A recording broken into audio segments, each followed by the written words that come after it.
नमस्कार दोस्तों, स्वागत है एक नए वीडियो में। और आज हम लोग 15 क्वेश्चन की पॉलिटी की टेस्ट सीरीज करेंगे। ये बिहार पीसीएस के लिए देखो, ये बहुत इंपॉर्टेंट क्वेश्चन है। और ये जो आने वाला बिहार पीसीएस का एग्जाम है, इससे बहुत सारे क्वेश्चन ये आपको सीधे से सीधे मिलेंगे। ठीक है दोस्तों, तो देखो दोस्तों, ये जो 15 क्वेश्चन है, 15 क्वेश्चन हैं, तो ये मैंने बनाए हैं संघ और इसके राज्य क्षेत्र के बारे में, मतलब यूनियन एंड इट्स टेरिटरी, मतलब भारत के राज्यों का किस तरह से बने हैं भारतीय राज्य। तो इसमें हम लोग ये देखेंगे कि भारतीय राज्य किस तरीके से बनते हैं आज़ादी के बाद से। तो देखो, पहला क्वेश्चन देखते हैं कि पहला क्वेश्चन ये है कि राज्य पुनर्गठन आयोग ने 1 नवंबर 1956 को कितने राज्य और कितने संघ बनाए थे, मतलब कितने states and union territory are there after the independence when, जब राज्य पुनर्गठन आयोग बना था। ठीक है, तो देखो इसका आंसर क्या होगा। 4 ऑप्शन आपको दिए गए हैं। पहला दिया गया ए 14 राज्य और 6 संघ राज्य थे, और दूसरा दिया गया 17 राज्य और 6 संघ राज्य थे। तो इस तरह से 4 ऑप्शन दिए गए हैं। तो देखो इसका ऑप्शन होगा ए सही। जब राज्य पुनर्गठन आयोग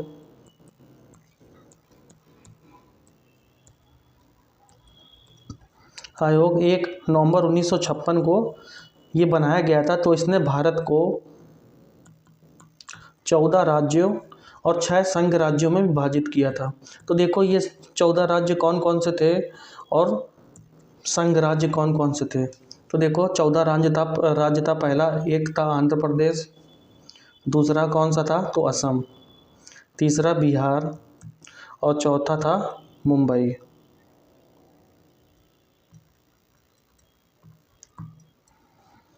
पांचवा जेएनके मतलब जम्मू एंड कश्मीर, छठा था केरला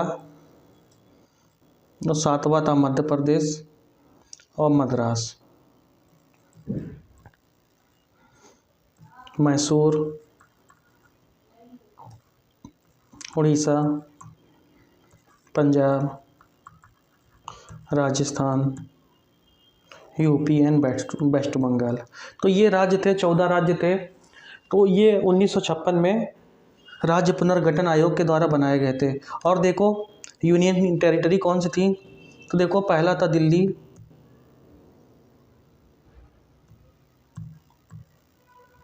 दूसरा था हिमाचल प्रदेश जिसको एचपी कहा जाता है, तीसरा था मणिपुर, चौथा त्रिपुरा, अंडमान निकोबार एंड मिनिकॉय।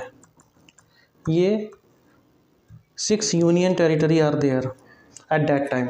ठीक है, तो देखो इस तरह से अगर क्वेश्चन आता है कि राज्य पुनर्गठन आयोग ने भारत को कितने राज्यों और कितने केंद्र शासित प्रदेशों में विभाजित किया था, तो ये भारत में उस समय थे 14 राज्य और 6 केंद्र शासित प्रदेश। अगर आज की बात की जाए तो आज कितने राज्य और कितने केंद्र शासित प्रदेश है। तो देखो इस समय 8 राज्य हैं, 8 स्टेट्स और 8 यूनियन टेरिटरी हैं।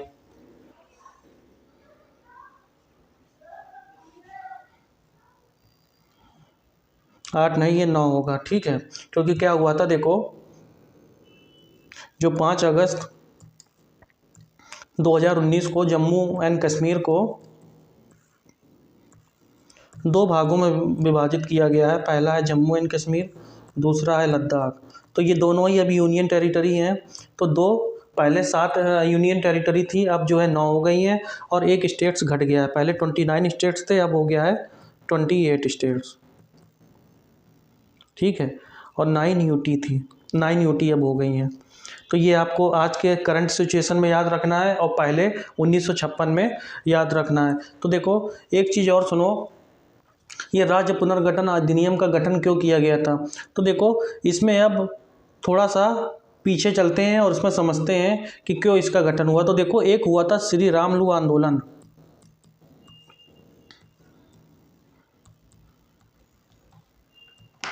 तो ये क्या कह रहे थे, ये कह रहे थे कि इनको मद्रास राज्य से अलग करके ये तेलुगु भाषियों का एक प्रदेश बनाया जाए, तेलुगु का एक राज्य बनाया जाए। तो उस समय इन्होंने आमरण अनशन किया और आमरण अनशन करके ये भूख हड़ताल पे मतलब हंगर स्ट्राइक पे बैठ गए और इन्होंने कहा कि हमें जो है किसी भी तरीके से हमारा तेलुगु लोगों का एक अलग स्टेट चाहिए। तो उस समय की सरकार ने इनको ध्यान नहीं दिया जब, तो इन्होंने भूख हड़ताल, हंगर स्ट्राइक कर दी। और 56 दिनों की हड़ताल के बाद 15 दिसंबर 1952 को श्री रामलू की मृत्यु हो जाती है। तो जब श्री रामलू की मृत्यु हो जाती है तो फिर उसके लिए फिर और आंदोलन तेज हो जाता है तेलुगु प्रदेश के लिए। तो देखो 1 अक्टूबर 1953 को भाषा के आधार पे स्वतंत्र भारत का एक पहला राज्य बनता है जिसका नाम होता है आंध्र प्रदेश। ठीक है, ये समझ गए हो। अब देखो आंध्र प्रदेश बन चुका है राज्य, भाषा के आधार पर पहला राज्य। तो अब बात को ये समझिएगा कि देखो भाषा के आधार पर पहला राज्य एक आंध्र प्रदेश बन गया। उसके बाद में सरकार एक आयोग बनाती है जिसका नाम होता है फजल अली आयोग, और इसको ये कहती है कि एक काम करो, देखो ये भाषा के आधार पे पहला स्टेट तो हमने बना दिया है, पर देखो अब समय समय पर स्टेट्स की और मांग जोर पकड़ेगी। तो जब मांग जोर पकड़ेगी तो किस तरह से हम राज्य बनाएं, तो हमें ये नहीं समझ में आ रहा है कि किस तरह से हमको राज्य बनाने चाहिए या भाषा के आधार पे बनाएं। देखो किसी भी चीज़ का एडमिनिस्ट्रेशन आप कैसे करोगे। मान लो कोई एक आपको ज़िला दे दिया गया, तो ज़िले को आप कैसे, डिस्ट्रिक्ट है तो डिस्ट्रिक्ट को आप कैसे बांटोगे। बात को आप समझ रहे हैं या नहीं समझ रहे हैं। तो डिस्ट्रिक्ट को बांटने के लिए आप छोटे छोटे ब्लॉक्स में बांटोगे, और वहाँ पे मान लो पुलिस थाने की मतलब जिला उसकी स्थापना की जाती है। उसके बाद उसमें छोटे छोटे एसआई और कांस्टेबल की वो करी जाती है कि जिससे कानून व्यवस्था या कुछ भी मेंटेन है। तो आप बात को समझ रहे हैं कि नहीं। इसी तरीके से राज्यों का गठन किस आधार पर किया जाए, कि एक एडमिनिस्ट्रेशन के आधार पर किया जाए कि भाषा के आधार पर किया जाए। तो इस तरह से मतलब एक विवाद पैदा हो गया था। तो जब फजल अली आयोग का गठन किया गया और उन्होंने कहा कि आप बताइए कि किस तरह राज्य का गठन किया जाए। तो देखो पंडित जवाहरलाल नेहरू थे, तो 1953 में इन्होंने संसद में एक घोषणा की कि राज्यों का पुनर्गठन के लिए मतलब एक हम आयोग की स्थापना कर रहे हैं। और ये सर्वोच्च न्यायालय के पूर्व न्यायाधीश थे फजल अली, मतलब सुप्रीम कोर्ट के ये जस्टिस थे। तो देखो अब इसके जो इन्होंने आयोग बनाया तो फजल अली तो इसके अध्यक्ष हो गए। एक थे हृदयनाथ कुंजरू,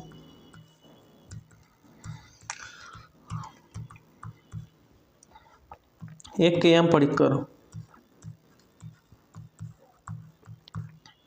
ये तीनों देखो, ये तीनों मेंबर होते हैं, ये अध्यक्ष होते हैं और ये रिकमेंडेशन देते हैं। अब ये देखो 1955 को ये अपनी रिकमेंडेशन देते हैं और कहते हैं कि देखो ये जो हमने पॉइंट्स बनाए हैं इस आधार पे आपको स्टेट्स बनाने हैं।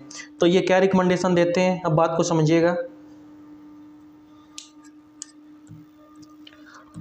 पहला है, इन्होंने कहा कि भाषा के आधार पे राज्यों को बनाना पड़ेगा।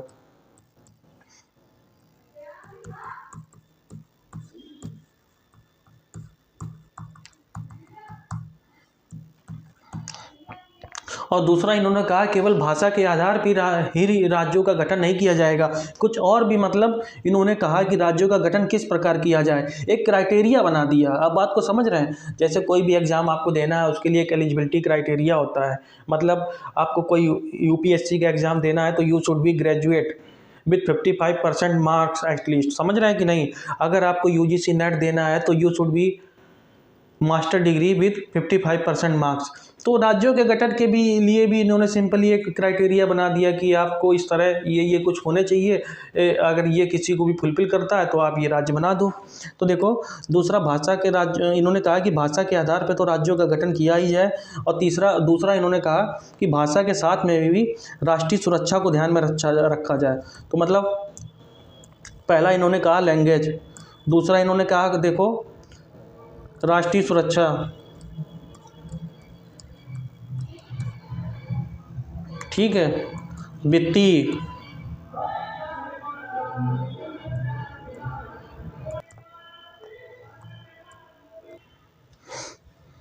तो देखो पहला तो इन्होंने कह दिया लैंग्वेज, दूसरा कह दिया राष्ट्रीय सुरक्षा, मतलब नेशनल सिक्योरिटी, ठीक है। और कहा प्रशासनिक आवश्यकता,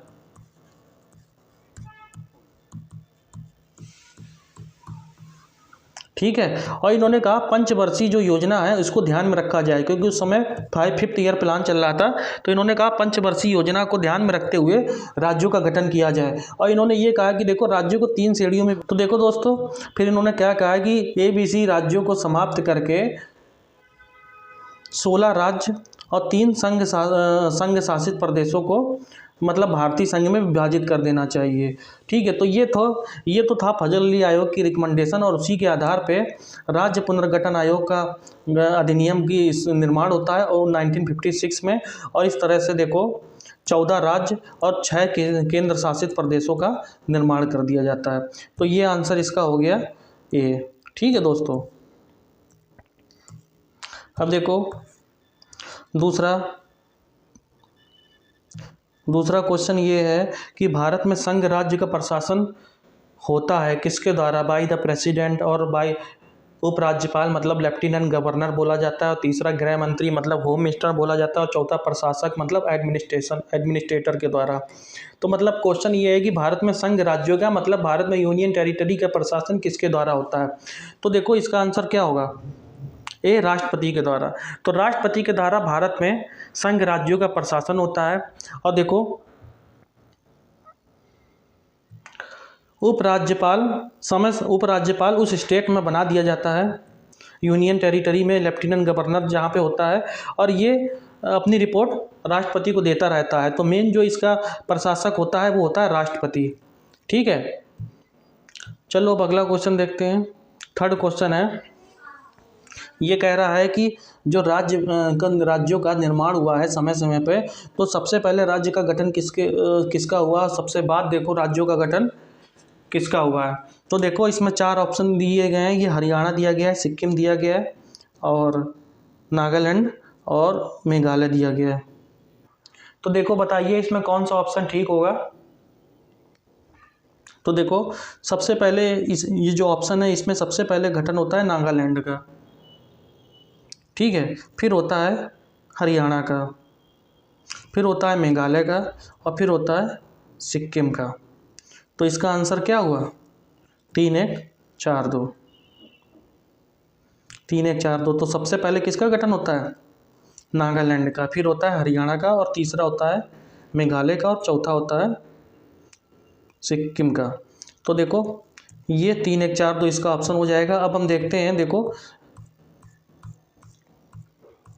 राज्यों का गठन कब कब हुआ है इसको हम लोग देख लेते हैं। इससे बहुत क्वेश्चन जब पेपर डिफिकल्ट बनाना होता है तब इसी तरह से क्वेश्चन का निर्माण करता है।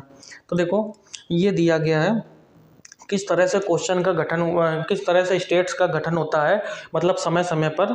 तो ये हमें इसमें देखो हम लोग ये देखते हैं, और इसमें हमने कुछ मतलब एक तरह से शॉर्ट भी बनाया हुआ है कि याद करने के लिए। देखो 1953 में 1953 में आंध्र प्रदेश का गठन होता है भाषा के आधार पे। उसके बाद में देखो मैसूर का गठन होता है 1956 में। फिर देखो मध्य प्रदेश और राजस्थान और तमिलनाडु इनका गठन होता है 1956 में 1 नवंबर। और गुजरात महाराष्ट्र का गठन होता है 1960 में। अब देखो तो ये 1953 आंध्र प्रदेश, याद रखिएगा कि आंध्र प्रदेश का गठन भाषा के आधार पे होता है, मतलब on the basis of language Andhra Pradesh states form, ठीक है। उसके बाद केरला और मैसूर 1956 में, ये भी 1 नवंबर को होता है। उसके बाद मध्य प्रदेश, राजस्थान और तमिलनाडु, ये भी 1 नवंबर 1956 को इसका गठन होता है, यही राज्य पुनर्गठन आयोग के द्वारा, ठीक है दोस्तों। तो गुजरात महाराष्ट्र का होता है 1960 में। मेन आपको ये याद रखना है 1960 से ही राज्यों का आता है पेपर में, ठीक है। तो ये आप याद रखिएगा 1960 से ही पेपर में आता है। तो 1960 में गुजरात और महाराष्ट्र।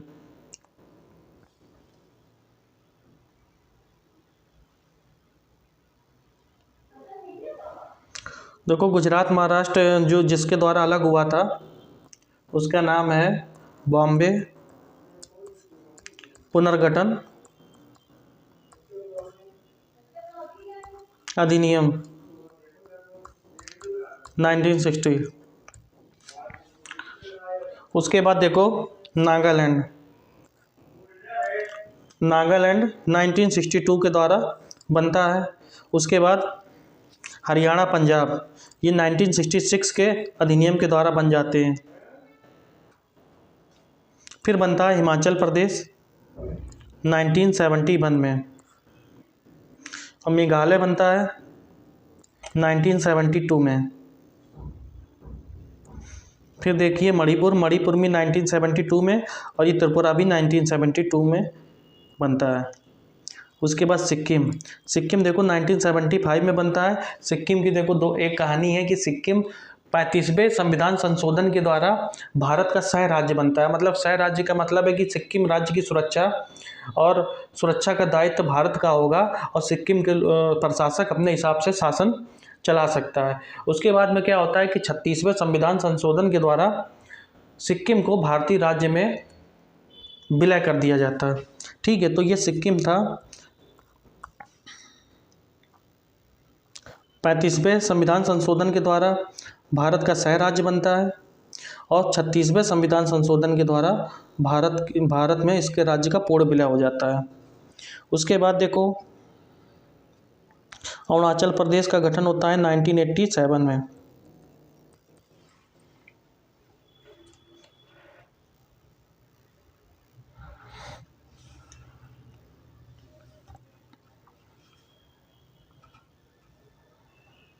फिर देखो गोवा भारत का बनता है 25वां राज्य, और 1987 में।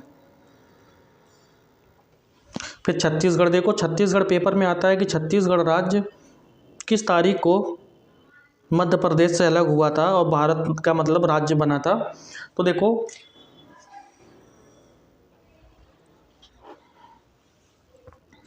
1 नवंबर 2000 को छत्तीसगढ़ भारत का 26वां राज्य बनता है। उसके बाद बनता है उत्तराखंड बनता है 9 नवंबर को, और झारखंड बनता है 15 नवंबर को। और सबसे लेटेस्ट जो अभी उसके बाद राज्य बना 2014 में, और उसके बाद तो जम्मू कश्मीर राज्य अधिनियम के द्वारा 5 अगस्त 2019 को ये भारत का जम्मू कश्मीर और लद्दाख भारत की यूनियन टेरिटरी बन जाते हैं। तो तेलंगाना जो है एक संपूर्ण राज्य बना था, ये कोई यूनियन टेरिटरी नहीं था, 2014 में 2 जून को बना था। तो देखो इसकी एक ट्रिक क्या कहो आप, मैंने एक कोड बनाया हुआ है। कोड ये आपको याद रखना है, तो आपका क्वेश्चन ठीक हो जाएगा। तो देखो NH का मतलब है नागालैंड और हरियाणा। NH को आप इससे भी देख लो, नेशनल हाईवे से।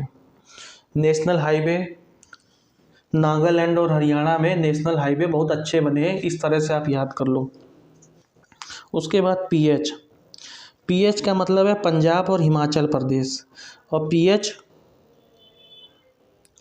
PH हमारे शरीर के लिए, बॉडी के लिए बहुत ज़रूरी होता है। आपको पता होगा कि हमारे ब्लड का एक अपना pH होता है, हमारे बॉडी में जो पानी होता है, जल होता है, उसका एक अपना अलग pH होता है। तो देखो pH हमारी बॉडी के लिए बहुत ज़रूरी होता है। और जो पंजाब है ये भारत की शान है मान लो, और ये भारत के लिए एक तरह से PH है, पंजाब और हिमाचल प्रदेश। उसके बाद देखो MMTS से आप देख लो मुंबई महाराष्ट्र ट्रांसपोर्ट। ठीक है, तो देखो MMTS का मतलब मेघालय, मणिपुर, त्रिपुरा और सिक्किम। मेघालय, मणिपुर, त्रिपुरा और सिक्किम, तो ये हो गया MMTS मतलब मुंबई महाराष्ट्र ट्रांसपोर्ट। उसके बाद देखो एक पद बचा हुआ AMI का मतलब क्या है, इसको आप ME भी कह सकते हैं। ठीक है, तो ME क्या है, A का मतलब ये हुआ अरुणाचल प्रदेश, और MI मतलब हो गया मिजोरम। क्योंकि देखो इसमें M बहुत आया था, मणिपुर भी आया, मेघालय भी आया, तो ज़्यादा M डालने से आपको कन्फ्यूजन होगा। तो अगर ME आपने याद कर लिया तो ME से मिजोरम हो गया। उसके बाद देखो जीसी, जीसी का मतलब हो गया गोवा और छत्तीसगढ़। ठीक है, ये आप समझ रहे हैं कि नहीं। अब उसके बाद यूके, यूके तो याद करने में कोई दिक्कत नहीं है, यूके का मतलब हो गया उत्तराखंड। और देखो जेटी, जेटी आप ये याद करना, जेटी इसका मतलब झारखंड और टी का मतलब तेलंगाना। तो इस तरह से ये आपको याद कर लोगे। इस बार यूपी पीसीएस में 2020 में एक ये क्वेश्चन भी आया था, स्टेट्स दे दिए थे और उसके बाद बताना था कि किस तरह से राज्यों का गठन हुआ है। आपको ये चीज़ें याद रखनी पड़ेंगी। कोई भी स्टेट पीसीएस है या कोई भी यूपीएससी है, वो इसी तरह से घुमा के क्वेश्चन देगा। तो आपको अगर ये ट्रिक याद है तो आप क्वेश्चन भूल नहीं सकते हो, और ये आपका कॉन्फिडेंस लेवल भी बहुत ज़्यादा बढ़ाएगा। तो आप याद रखिए NH PH, national highway PH, ठीक है। उसके बाद MMTS, मुंबई महाराष्ट्र ट्रांसपोर्ट। उसके बाद एमी को याद कर लो एमिकल से, ठीक है। तो एमी का मतलब क्या हो गया, अरुणाचल प्रदेश और मिजोरम। उसके बाद जीसी, ये बढ़ते हुए हैं, ये मतलब समय के साथ ये बढ़ रहा है। जो मैंने ये कोड बनाया हुआ है मतलब इसके साथ समय बढ़ रहा है, टाइम। जीसी का मतलब क्या हुआ, गोवा और छत्तीसगढ़। और फिर है यूके और जेटी, ठीक है, झारखंड और तेलंगाना, और यूके उत्तराखंड से। तो ये चीज़ें आपको याद रखना। और उससे पहले गुजरात महाराष्ट्र, तो ये आपको याद ही होना चाहिए 1960 में। ये सब नहीं आता है, मध्य प्रदेश या कुछ भी है, ये सब नहीं आता है, ठीक है दोस्तों।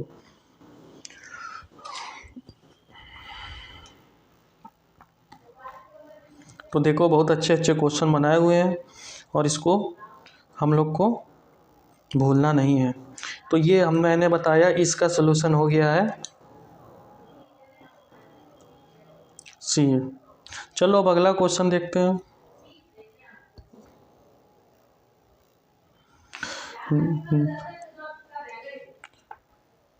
नीचे दिए गए राज्य को भारतीय संघ में मतलब संपूर्ण राज्य का दर्जा प्राप्त होने का सही कालक्रम कौन सा है।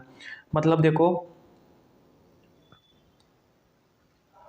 हम देखो ये इसका ऑप्शन क्या होगा। तो देखो इसका ऑप्शन होगा बी, समय के साथ कौन से स्टेट बने हैं। ये देखो बी, मैंने अभी बताया NH PH, उसके बाद MMTS, उसके बाद क्या बताया ME, ठीक है। फिर बताया यूके और जेटी। तो देखो ये नागालैंड हो गया, ये हरियाणा हो गया। उसके बाद देखो सिक्किम ये आया, और ए से ये आया अरुणाचल प्रदेश। तो हो गया सॉल्व। चाहे जितने से जितना डिफिकल्ट क्वेश्चन देगा ये इससे आपका सॉल्व हो जाएगा, ठीक है। तो नेशनल हाईवे PH, MMTS और एमिकल यूके और जेटी, ठीक है दोस्तों। तो इसका आंसर हो गया बी। तो देखो फिफ्थ क्वेश्चन है छत्तीसगढ़। अभी देखो मैं एक राज्यों के गठन के ऊपर एक वीडियो और बनाऊंगा, उसमें और भी मैं क्वेश्चन डालूंगा। तो आपको ये वीडियो देखना है और इसी के वीडियो के थ्रू आपको पूरा थ्योरी, जो यूनियन एंड इट्स टेरिटरी जो चैप्टर है लक्ष्मीकांत में, फिफ्थ चैप्टर है, और भी बुक्स में अलग होगा। तो उसको आपको कोई भी बुक्स पढ़िए, आपको वो चीज़ें याद नहीं रहेंगी। आप पढ़ते रहोगे ये चीज़ें याद नहीं रहेंगी, तो कोई ना कोई कोड या ट्रिक किलो वर्ड बनाना पड़ेगा। तो वो मैंने आपके लिए बना दिया है, आपको केवल ये याद रखना है, ठीक है। छत्तीसगढ़ राज्य कब स्वरूप में आया, तो मैंने अभी थ्योरी में बताया था 1 नवंबर 2000 को छत्तीसगढ़ राज्य केम इनटू एग्जिस्टेंस, ठीक है। तो चलो अब अगला क्वेश्चन देखते हैं। सिक्स्थ क्वेश्चन है, संविधान में हमारे राष्ट्र का उल्लेख किस नाम से किया जाता है। तो देखो कह रहा है कि भारत का जो संविधान बना उसमें हमारे भारत का क्या कौन सा नाम दिया हुआ है, मतलब भारतीय राज्य को किस नाम से जाना जाएगा भारत को, तो ये उसने दिया गया है। तो देखो हमारे संविधान में भारत के लिए अपने केवल दो नामों का उल्लेख हुआ है, भारत या इंडिया। ये ऑप्शन सही है, केवल भारत नहीं है, भारत के साथ इंडिया भी यूज हुआ है। हिंदुस्तान शब्द का इस्तेमाल नहीं हुआ है, क्योंकि देखो हिंदुस्तान शब्द में कुछ लोगों को आपत्ति थी कि ये एक समूह को रिप्रेजेंट करता है ये नाम से, तो इसलिए, और ये भारत और इंडिया में किसी को भी आपत्ति नहीं थी, तो भारत और इंडिया शब्द का उल्लेख किया गया है अनुच्छेद 1 में, आर्टिकल 1 में। तो दोस्तों ये है 6 क्वेश्चन। 7th क्वेश्चन देखो, नए राज्यों के गठन की शक्ति निहित है, मतलब किसके पावर एक एग्जिस्टेंस करती है कि जो किसी भी नए राज्य का गठन कर सकता है। तो देखो इसका आंसर होगा संसद। संसद किसी भी राज्य को गठन कर सकती है, ठीक है। तो देखो इसमें 4 आर्टिकल हैं यूनियन एंड इट्स टेरिटरी में, ये चारों आर्टिकल आपको याद कर लेने हैं। 5 से 11 तक के आर्टिकल मैंने अभी एक वीडियो में याद कराए हैं, 1 से 4 तक के ये आर्टिकल हो गए। अब मैं अगला वीडियो, मतलब जब मूल अधिकार आएगा, फंडामेंटल राइट का टॉपिक आएगा, तो मैं फंडामेंटल राइट्स के जितने भी क्वेश्चन आर्टिकल है वो मैं आपको याद कराऊंगा। पहले तो ये यूनियन एंड इट्स टेरिटरी के जितने भी मोस्ट इंपॉर्टेंट क्वेश्चन है वो सब मैं आपको सॉल्व कराऊंगा फ्रॉम द बेसिक्स, ठीक है। तो संसद में ये शक्ति निहित है। दूसरा आर्टिकल 1 क्या कहता है, संघ और इसके क्षेत्र का नाम, ठीक है। 2nd नंबर आर्टिकल क्या कहता है, नए राज्यों का नामांकन या स्थापना। 3rd नंबर आर्टिकल क्या कहता है, नए राज्यों की स्थापना नए राज्यों की स्थापना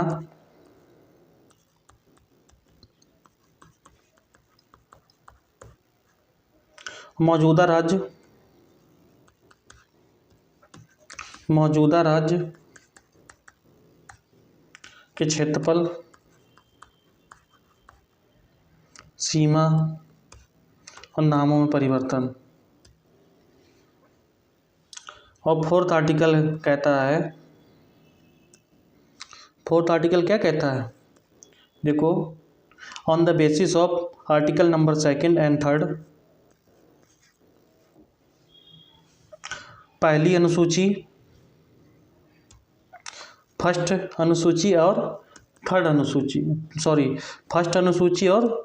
अनुसूची, इसके आधार पे नए राज्यों का गठन या सीमा में परिवर्तन किया जा सकता है। तो 1st एंड 4th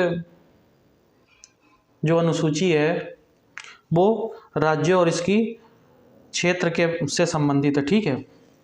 तो देखो ये क्वेश्चन है, संविधान के 1st आर्टिकल के अनुसार भारत है राज्यों का समूह, राज्यों का फेडरेशन, राज्यों का कन्फेडरेशन और राज्यों का यूनियन। तो देखो भारत 1st आर्टिकल के अनुसार भारत है राज्यों का यूनियन, तो ये आपको याद रखना है। भारत राज्यों का समूह नहीं है, भारत फेडरेशन नहीं है, भारत कन्फेडरेशन नहीं है, भारत है राज्यों का यूनियन। क्योंकि देखो भारत में जितने भी राज्य शामिल हुए हैं वो किसी समझौते के आधार पर शामिल नहीं हुए हैं, मतलब हमारे और किसी भी राज्य के बीच, जैसे भारत देश है, भारत देश का और किसी भी राज्य का के साथ कोई समझौता नहीं है कि हम इस कंडीशन में आप में शामिल हो रहे हैं और इस कंडीशन अगर हमारी फुलफिल नहीं होती है तो हम आपसे अलग हो जाएंगे। ये ऐसा भारत का कोई भी राज्य नहीं कर सकता है। जबकि जो अमेरिका में जितने भी राज्य शामिल हैं, जैसे आप टेक्सास समझ लो या कैलिफोर्निया समझ लो या कोई भी स्टेट्स आप समझ लो, तो वो अमेरिका के साथ समझौता उन्होंने किया है और समझौते के आधार पर वो शामिल हुए हैं। तो इसीलिए ये कहा जाता है कि भारत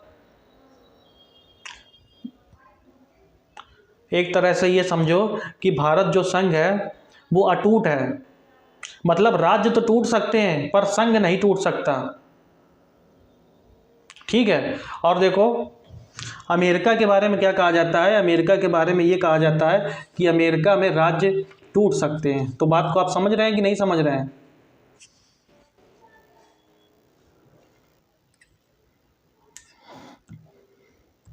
तो देखो इसका हो गया डी ऑप्शन। अब देखो 9th क्वेश्चन, यदि भारतीय संघ में एक नए राज्य का सृजन करना है तो संविधान की किस अनुसूची का संशोधन करना पड़ेगा।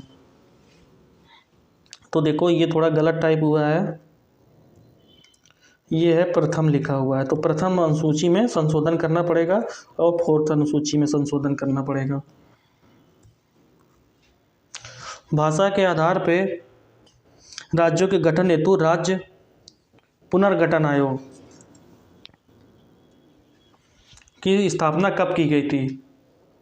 तो अभी मैंने बताया है, राज्य पुनर्गठन आयोग की स्थापना 1953 में की गई थी और इसने अपनी रिकमेंडेशन दी 1955 में, और 1956 में राज्य पुनर्गठन आयोग के द्वारा राज्यों का निर्माण किया गया था, जो कि 14 राज्य और 6 केंद्र शासित, 6 यूटी था और 14 स्टेट्स थे।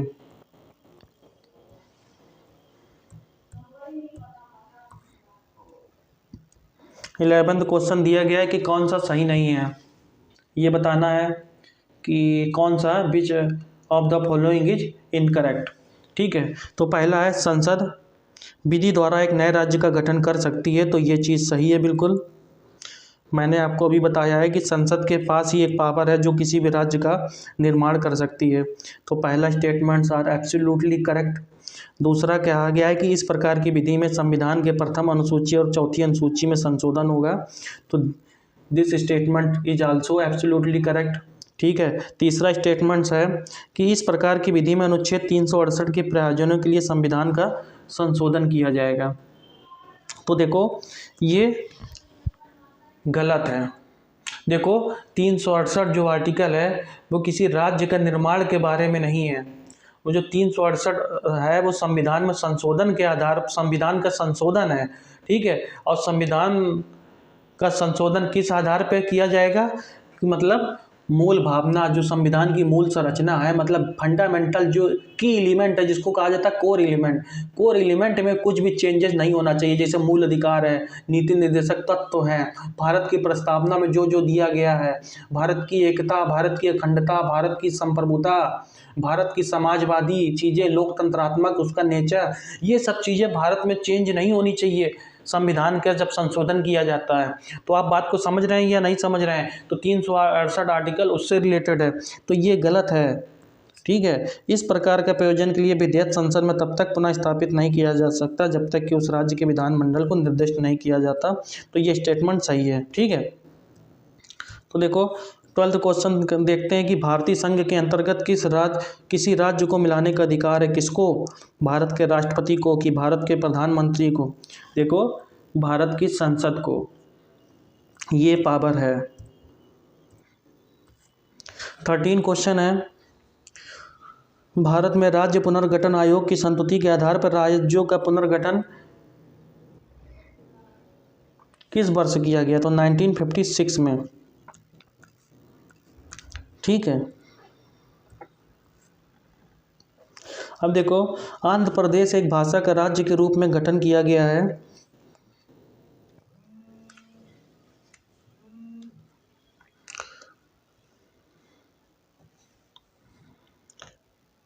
नाइनटीन 53 में। अभी मैंने बताया श्री रामलू की पूरी कहानी बताई थी आपको, तो 1953 में आंध्र प्रदेश का गठन किया गया था। भाषा के आधार पर भारत में सर्वप्रथम किस राज्य का गठन किया गया? तो इसका ऑप्शन क्या होगा? आंध्र प्रदेश। सिक्किम भारत, ये देखो ये थोड़ा गलत हो गया, गायक सह राज्य एसोसिएट स्टेट्स बनाया गया था, तो 35वें संशोधन के अंतर्गत। ठीक है, तो इसकी मैंने कहानी अभी आपको बता दी है। National highway, pH, MMTS, ME और जीसी, यूकेएनजेटी, ये मैंने आपको भी बताया हुआ है थोड़ी देर पहले। ठीक है दोस्तों, तो ये national highway, pH, MMTS Mumbai Maharashtra transport, उसके बाद एमई केबल, उसके बाद है जीसी, यूकेएनजेटी। ठीक है, तो ये आप चीज़ें याद रखिएगा। अब देखो ये तो 15 क्वेश्चन थे। ठीक है, अभी मैं देखो कल मैं एक वीडियो डालूंगा इसी पर, संघ मतलब यूनियन एंड इट्स टेरिटरी पे, एक मैं थ्योरी का डालूंगा। ठीक है, मैं थ्योरी का डालूंगा, इसके बाद मैं 15 क्वेश्चन का इसी का एक सेट डालूंगा। कल ही मैं मोस्ट प्रोबेबली ये कल डालूंगा। ठीक है दोस्तों, तो देखो इसको भी आप अच्छे से कर लीजिएगा। इसके बाद अगले टॉपिक में हम लोग मूव ऑन करेंगे। तो दोस्तों तब तक के लिए नमस्कार, और दोस्तों शेयर करो इसको अगर वीडियो अच्छा लगे, और लाइक करो। ठीक है दोस्तों।